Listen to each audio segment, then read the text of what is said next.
안녕하세요. 네이버 블로거 이사혜입니다. 지금 원룸 이사 준비하고 계시죠? 그래서 제가 오늘은 원룸 이사 하기 하루 전날 어떤 점들을 체크해야 되는지 그것과 그 다음에 원룸 이사 할 때 내가 짐을 어느 정도 포장을 해둬야 되는지 두 가지에 대해서 제가 설명을 먼저 드릴게요.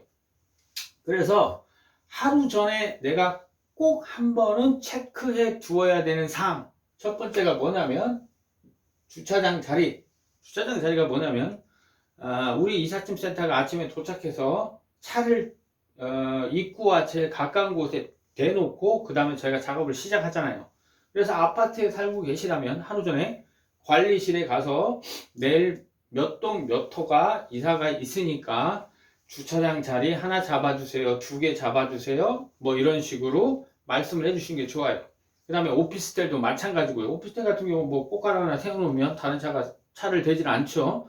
그런 걸 꼭 해주셔야 돼요. 왜 그러냐면 전날 경비분 근무자와 오늘 근무자 서로 인수인계가 안 되는 경우가 굉장히 많아요. 그래서 하루 전에 꼭 한번 확인해 주시는 게 좋아요. 그리고 내가 지금 빌라에 살고 있다면 주차장이 있는 경우도 있고 없는 경우도 있지만 저희는 똑같아요. 왜냐면 저희 차는 높잖아요. 그래서 빌라의 경우는 저희 차가 주차장 1층에 있다고 해도 필로티로 되어 있다고 해도 저희 차가 못 들어가는 경우가 상당히 많아요. 그래서 저는 항상 뭐라고 말씀드리냐면 건물 앞 거기다가 차를 대주세요 라고 이렇게 말씀드려요. 그러면 저희가 다음날에 아침에 와서 우리 고객님께 연락을 드리고 그 다음에 저희와 차를 바꿔대시면 되거든요. 그런데 만약에 차량이 없으시다 그러면 건물 벽면이라도 내일 이사가 있다는 것을 알려주기 위해서 하루 전 이틀 전에는 벽면에 그런 공지문 같은 거를 한 장 붙여주시면 좋아요. 제가 이전 영상에서 말씀을 드렸죠.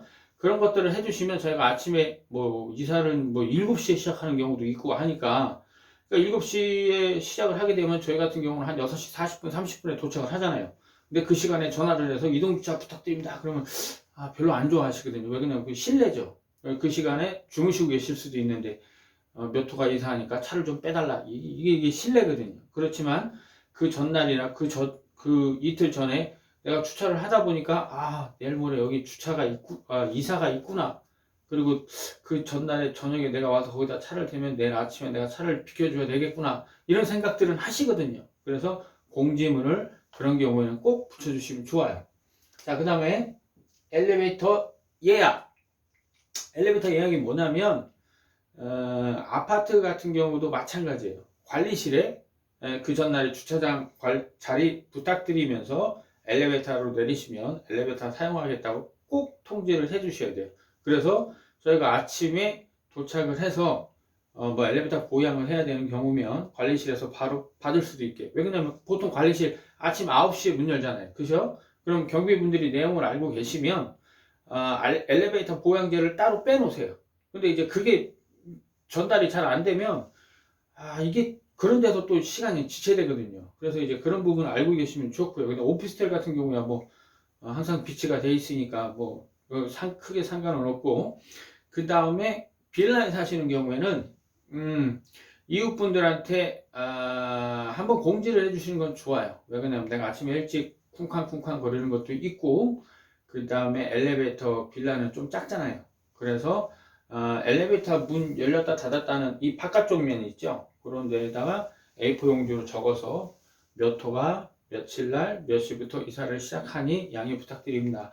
이런 식으로 종이를 한 장 붙여 놓으시면 참 편해요. 저희도 이웃님들한테 같은 건물에 사시는 이웃님들한테 그렇게 죄송스럽지도 않고 이웃님들께서 왜 이렇게 쿵쾅거리나 인상 쓰시지도 않고 서로 같은 건물에 사는 매너 같아요. 에티켓. 그래서 그런 부분도 해주시면 좋을 것 같아요. 그 다음에 세 번째는 뭐냐면 깜빡깜빡하는 이사업체. 저도 그 중에 한 곳이에요. 왜냐면 이게 바쁘게 일을 하고 있는데 막 정신없이 막 짐을 싸고 있는데 전화가 와요. 네, 알겠습니다. 그럼 저한테 꼭 날짜, 시간, 양쪽 주소 남겨주세요 하고 이렇게 끊어요. 그리고 또 전화를 받고요. 막 이러다 보니까 바로바로 노트에 기록해 놓고 바로바로 적어야 되는데 이게 가끔 제가 깜빡해서 빵꾸를 낼 때도 있거든요. 그래서 하루 전에는 이사 업체한테 전화해서 내일 이사하는 거 알고 계시죠? 내일 뵙겠습니다. 이렇게 한 통화 전화를 해주시는 것도 좋을 것 같아요. 실제로 효과 있습니다. 자, 그 다음에 마지막, 네 번째, 집주인과 부동산. 한 번씩 전화를 해두는 게 좋아요. 그래야 당일에 변수가 없이 진행될 수 있거든요. 집주인분 같은 경우는, 네, 안녕하세요. 제가 내일 8시 이사를 시작하고, 우리 이사업체한테 여쭤보니까, 한 10시 반쯤이면 짐을 다 꾸릴 것 같습니다. 그럼 한 10시쯤 오셔서 한번 둘러보고 집 안에 문제가 있는지 없는지 확인하신 다음에 보증금 잘 부탁드리겠습니다. 이렇게 전화 한 통화 해주시면 참 서로가 좋아요. 그래서 그런 거 해주시면 좋고, 그 다음에 새로 들어가는 집 있잖아요. 새로 들어가는 집 컨택한 부동산, 거기도 전화를 한번 해주시는 게 좋아요. 안녕하세요. 누군데요? 내일 저희가 한 10시 반에서 11시쯤에 출발을 하니까 거기에 도착하면 제가 늦어도 11시 반까지 도착을 하겠습니다. 그때 빨리 진행이 되도록 준비를 해주셨으면 좋겠습니다. 이렇게 인사를 또 한번 드리면 또 부동산도 기분이 좋죠. 그리고 시간 맞춰서 오시면 또 잘해드릴 수도 있고요. 그래서 이사 준비는 나 혼자 머릿속으로 다 하는 게 아니에요. 전날 이거 하나 체크하고 이거 하나 체크하고 이거 하나 체크하고 그렇게 하시면 이게 이삿날에 큰 변수 없이 잔잔하게 무르듯이 쭉 흘러갈 수 있습니다. 그래서 이런 점을 알아두시면 좋아요. 그리고 마지막에 은행 이체 한도, 요거는 제가 별표 하나 칠게요. 별표. 자, 별표 하나 쳤습니다. 이게 왜 중요하냐면 원룸에 사시는 분들, 뭐 학생분들도 있고 사회 초년생 분들이 대부분이세요. 그래가지고 내가 보증금을 여기다 적을게요.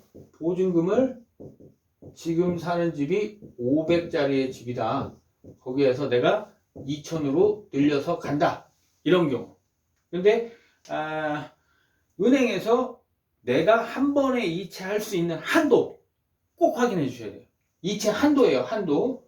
이체 한도 꼭 확인해 주셔야 돼요. 왜 그러냐면 이런 경우가 문제되는 거예요. 사회생활을 시작한 지 얼마 안 됐기 때문에 내가 은행 거래 실적이 별로 없어요. 그런 분들은 이체 한도가 얼마냐면 500이에요.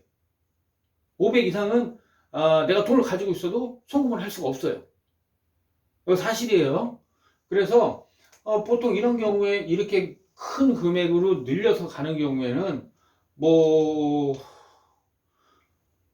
부모님한테 돈을 받았든 내가 돈을 벌었든 만약에 내가 오늘 이삿짐을 들어가야 되는데 열쇠를 받고 이삿짐을 새 집에 넣어야 되는데 새 집 주인은 안 주죠. 열쇠 안 주죠. 계약 안 하죠. 돈 들어올 때까지. 돈이 들어온 다음에 계약을 하고 비밀번호 가르쳐주고 열쇠를 주잖아요. 그죠? 근데 내가 이체할 수 있는 한도가 500밖에 안 된다면 내가 지금 통장에 1500이 있는데 1500이 또 필요한 그런 상황이 벌어지거든요. 그러면 갑자기 1500을 뭐 어디서 뚝딱 하고 구할 수 있으면 좋은데 그게 안 돼요. 그렇기 때문에 그런 걸로 해서 막 스케줄이 막 뒤죽박죽 막 될 때가 있어요. 그러면 이제 갑자기 우리 고객님께서 막 이사업체한테 죄송하다고 그러고 집주인한테도 죄송하다고 그래야 되고 부동산에도 죄송해야 되고 갑자기 그냥 죄인이 되시는 거야. 왜냐? 요 사실을 모르셔서. 그러니까 요거 꼭 한 번씩 확인해 두시고 그 다음에 내가 보증금, 부족한 보증금, 증액되는 보증금 그날 은행에서 계좌이체해서 입금할 수 있는지 꼭 한번 확인해 두시는 게 좋습니다. 가장 큰 변수입니다. 자, 그리고 이사 준비는 내가 얼마나 해야 되나? 짐은 얼마나 꾸려놔야 되나? 그 부분에 대해서 제가 설명을 드릴게요. 이사 세 가지 있죠. 포장이사, 반포장이사, 일반이사. 자, 먼저 포장이사에 대해서 설명을 드릴게요. 포장이사를 하시는데 아무것도 안 하셔도 돼. 포장이사니까. 저희가 짐을 다 꾸리고 새 집에 가서 또 다 정리를 해드리잖아요. 그게 포장이사잖아요. 그렇게 하는데 한 가지 알아두시면 좋은 게 있어요. 그게 뭐냐면 내가 장롱을 열었어. 장롱을 열었는데 옷이 꼼꼼하게 예쁘게 개 있어요. 그러면 저희가 그걸 그대로 담아다가 새 집에 그대로 넣어 드릴 수가 있어요. 근데 내가 장롱을 딱 열었는데 옷이 막 구겨져서 여기도 구겨져 있고 여기도 구겨져 있고 막 대충 막 이렇게 돼 있어. 그렇게 된다면 저희가 그걸 하나씩 다 또 일일이 개가지고 박스에 담아서 또 새 집에 가서 옮기다 보니까 좀 흐트러졌네. 그걸 또 다시 또 예쁘게 또 막 다시 하나씩 다 접어서 장롱에 이렇게 해드리는 게 쉽지가 않아요. 그래서 한 가지 알아두시면 좋은 점이 뭐냐면, 이삿짐 센터가 아침에 도착했을 때 그 상태 그대로 새 집에 넣어드릴 수 있다, 이렇게 생각하시면 돼요. 그래서 이삿짐 센터가 아침에 도착했는데 집 상태가 깔끔하고 꼼꼼하다, 그러면 새 집에서도 이삿짐 센터가 깔끔하고 꼼꼼하게 해준다, 이렇게 생각하시면 맞습니다. 그런데 대체로 어떻게 생각하시냐면, 포장 이사를 하면 내 집이 지금 막 이렇게 어질러져 있어도 새 집에는 다 옷, 양말 이런 거 하나씩 다 개서 넣어드린다고 생각하시는 분들이 있어요. 그것도 가능합니다. 하지만 그거는 비용이 좀 다르죠. 아시겠습니까? 보통 이사업체한테 포장이사 견적을 받으시는 분들은 포장이사 가격을 여쭤보지, 완전히 꼼꼼하게 수납의 달인, 정리의 달인 그런 분들이 해드리는 것처럼 해주세요 하고 견적을 받으시지는 않거든요. 그래서 그런 식으로 해드리기 원하면 두 가지 방법이 있어요. 내가 그렇게 꼼꼼하게 정리를 해놓거나, 아니면 그렇게 이사를 할 때 비용을 지불하고 견적을 받으시면 돼요. 아시겠죠?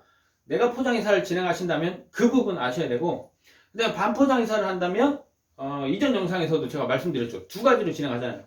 하나는 저희가 전부 포장을 하는 거, 그 다음에 잔짐을 우리 고객님께서 포장을 해놓고 큰 짐만 저희가 포장을 하는 거. 그래서 전부 포장을 하는데 저는 항상 이렇게 말씀을 드려요.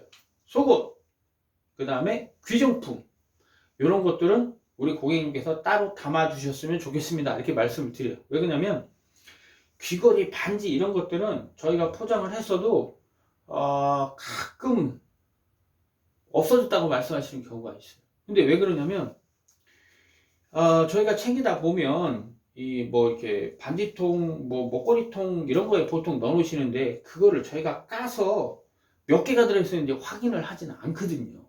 그래서 그런 상황이 되면 좀 난감해요, 저희도. 그래서 저는 아예 말씀을 드립니다. 뭐라고 말씀드리면, 이전에도 말씀드렸지만 속옷, 특히 여자분들 저희가 또 속옷 만지면 별로 기분 안 좋잖아요. 저희도 조금 그렇고요. 그래서 속옷은 해주세요.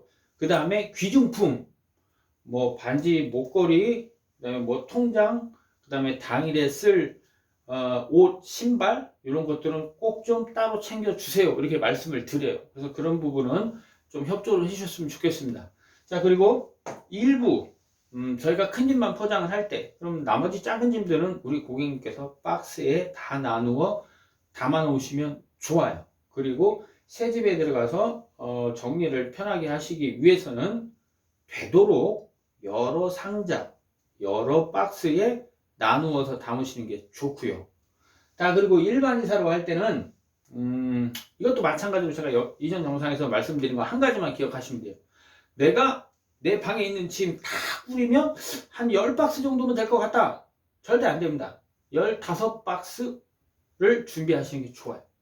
내가 볼 때 15박스 정도면 될 것 같다. 그럼 한 23박스, 4박스 사시는 게 더 좋습니다.